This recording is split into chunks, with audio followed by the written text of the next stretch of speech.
Lesson 19.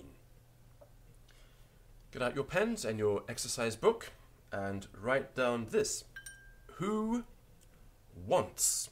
W-A-N-T-S. Who wants?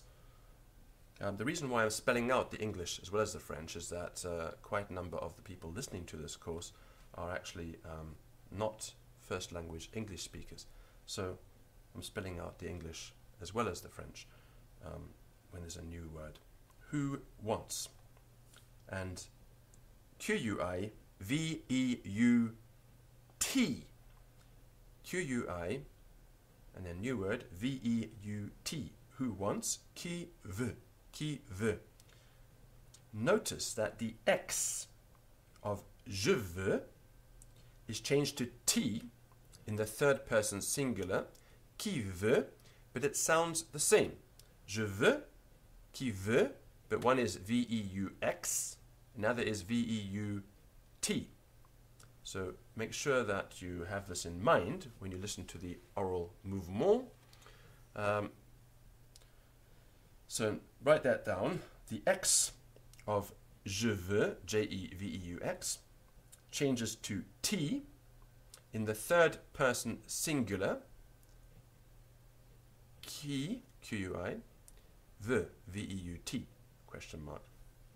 Here starts the mouvement, keeping it nice and simple.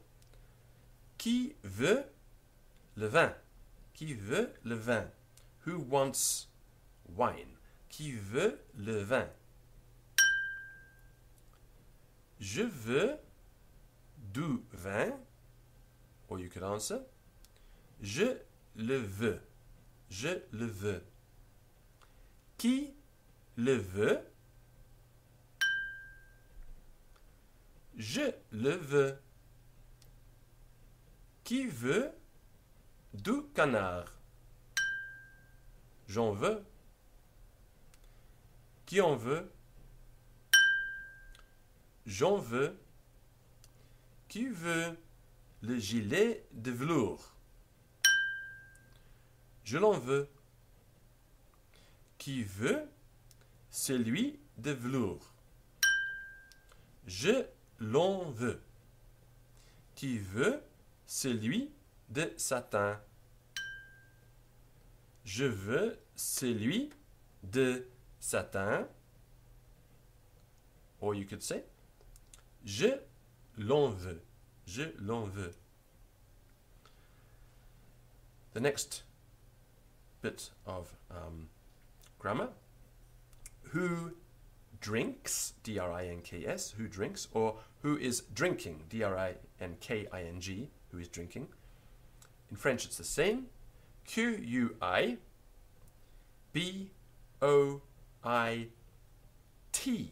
question mark. Qui boit? Qui boit? And write this grammar note down. Note that the singular, I drink, is je bois, B-O-I-S, ending with an S. The third person singular is bois, B-O-I-T, ending in a T. So je bois and qui boit. Who drinks? Qui boit? Let's start the mouvement. Qui boit le lait? Je le bois. Qui le boit? Je le bois. Qui boit le cidre? Je le bois. Qui le boit? Je le bois. Qui boit ce cidre-là? Je le bois. Or you could say, je bois ce cidre-là. Qui boit du café? J'en bois. Qui en boit? J'en bois. Qui boit du chocolat? j'en bois. Qui en boit? J'en bois. And that brings us to the end of the mouvement for this lesson. At this point, I'm going to talk about rehearsal and revision. At this stage in your progress, we've done 19 lessons. You should be familiar enough to be able to rehearse the previous exercises. And the following lesson is going to be a rehearsal. I'm not sure if I'm going to fit into one lesson or two. We'll see how it goes. In the rehearsal, I will simply give the questions with no sample answers and ring the bell. And you'll have to pause and write down your answer, or you will have to formulate your answer orally. So you need to supply the answers. If you get stuck, please refer to your notebook, which I do hope you have been keeping. And by the end of this course, you should have written down a little textbook for yourself, which will be quite useful for reference as we go on. We're still doing very simple material, although we've covered quite a few grammatical points already. And as you can see, the serial and oral method only introduces 1 point at a time, building up gradually and slowly to consolidate your French so that you can actually speak the language by the time you finish the course. The vast majority of students studying French in a foreign language environment don't end up being able to speak much French at all.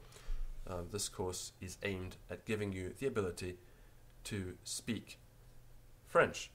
You may sound a little bit old-fashioned, but there isn't that much difference between this very formal French that we're using and the French of the street. Certainly well-spoken people will appreciate your French. And that's where we're at. We're going to head into lesson 20 next, which is our revision rehearsal lesson, an extremely important lesson in the course. Bye.